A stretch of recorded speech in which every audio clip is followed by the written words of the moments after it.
پودوں کی زندگی بھی اسی طرح شروع ہوتی ہے، بیج ہے اور پھر اس سے ایک ننھی سی کونپل پھوٹتی ہے، پھر وہ بڑے ہونے لگتے ہیں اور اپنی جنس کے لحاظ سے ان کا قد بڑھتا ہے۔ پھولوں کے پودے کوئی چھوٹے رہ جاتے ہیں، کوئی بڑے بنتے ہیں، کوئی بیل بن جاتی ہے اور کوئی تناور درخت بن جاتے ہیں پھل پھول والے۔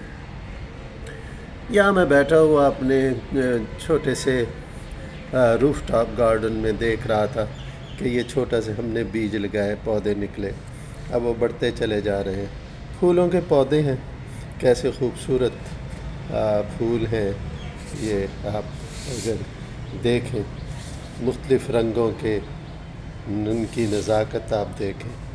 ان پھولوں کے ساتھ میں یہ دیکھ رہا تھا، میں نے سوچا کہ وہ پھول جو مرجھا گئے ہیں ان کو میں کسی طرح سے توڑ دوں، کینچی سے کاٹ دوں، ہاتھ سے توڑ دوں، کیونکہ میں نے کہا کہ یہ عجیب سے لگتے۔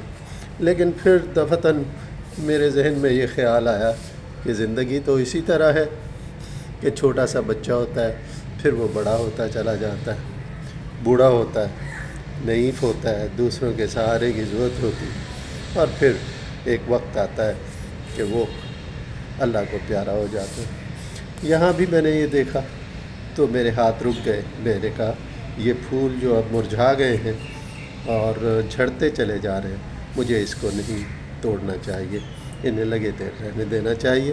کچھ عرصہ تو انہوں نے ہمیں، ہماری آنکھوں کو، ہماری سوچ کو تراوٹ بخشی ہے، تو لہٰذا میں نے ان کو چھوڑ دی۔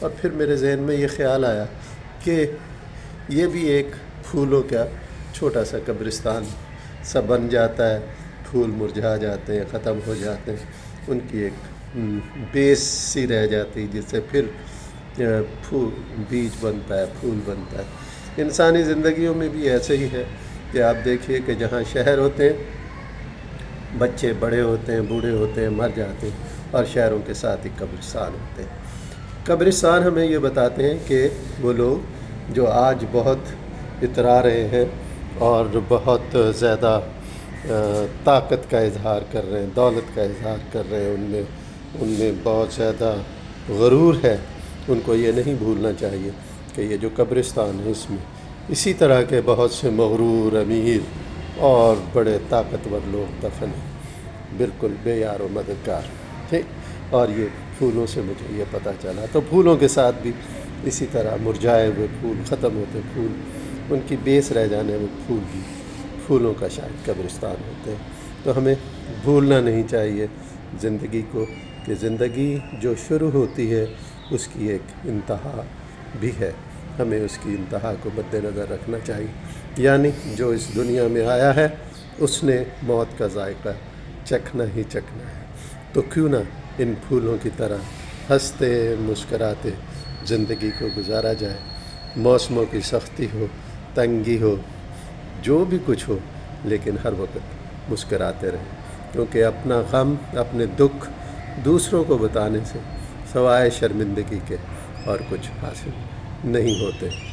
وہ جیسے شاعر نے کہا تھا، اس کا مصرع ہے، دنیا تو لطف لے گی میرے واقعات میں۔